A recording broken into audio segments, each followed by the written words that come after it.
صبح آزادی نے ہمیں بخشا کیا نہیں، وطن کا کون سا تحفہ ہے جو اپنا نہیں، یہ بہاروں کا تبسم، یہ ہواؤں کا جنون، کہکشاں در کہکشاں، انجم با انجم یہ چراغ، نیلے دریا، سبز میدان، جھل ملاتے آبشار، پگھلی چاندی کی طرح یہ گہسار، یہ سمندر جس کے نیلم پہ تارے بھی نثار، یہ زمین پاک جس کے پاس باہیں کوثار، جس کے ہاتھوں سے چھلکتے ہیں محبت کے ثبوت، جس کی مٹی میں دمکتا ہے شہیدوں کا لہو۔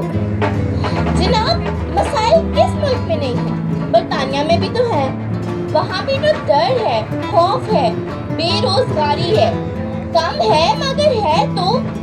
امریکہ چلیں، وہاں بھی اسٹریٹ کرائمز ہیں۔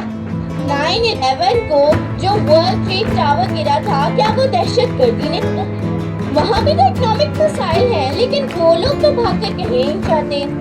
چلیں چھوڑیں، کینیڈا تصاویر اور ویڈیوز میں تو بہت اچھا لگتا ہے، لیکن تلخ حقیقت سے وہ بھی خالی نہیں۔ وہاں آپ کو تعصب ملے گی، وہاں کے لوگ تو آپ کو راہ چلتا دیکھنا بھی پسند نہیں کریں گے۔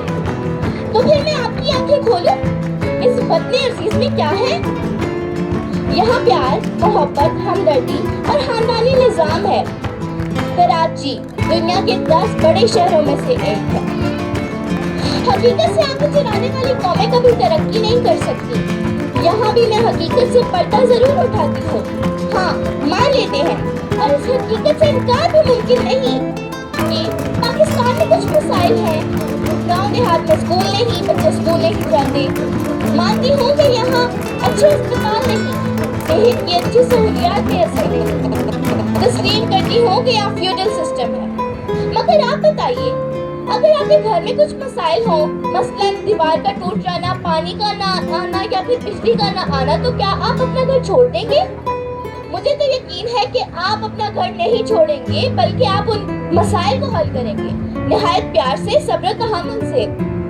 یہ سب سوئی کی نوک کی طرح ہے، آج نہیں تو کل، کل نہیں تو پرسوں یہ مسائل حل ہو جائیں گے۔ ہماری یہ زمین بھی جنت کا ٹکڑا ہوگی، یہاں بھی بم دھماکے، لوڈ شیڈنگ ختم ہوگی، یہاں بھی اچھے اسکول اور یہاں بھی اچھے ہسپتال ہوں گے۔ تو ملک چھوڑ کر کیوں جائیں؟ آئیں، عزم کریں، ہم نے جو ملک بے شمار قربانیوں سے حاصل کیا ہے، اس کو اس طرح چھوڑ کر کبھی کہیں نہیں جائیں گے۔ آئیں، عزم کریں، اپنے بزرگوں کی احسانوں کو اس طرح فراموش کر کے کبھی کہیں نہیں جائیں گے۔ تو پھر آئیں، نعرہ لگائیں، پاکستان زندہ باد۔ کمال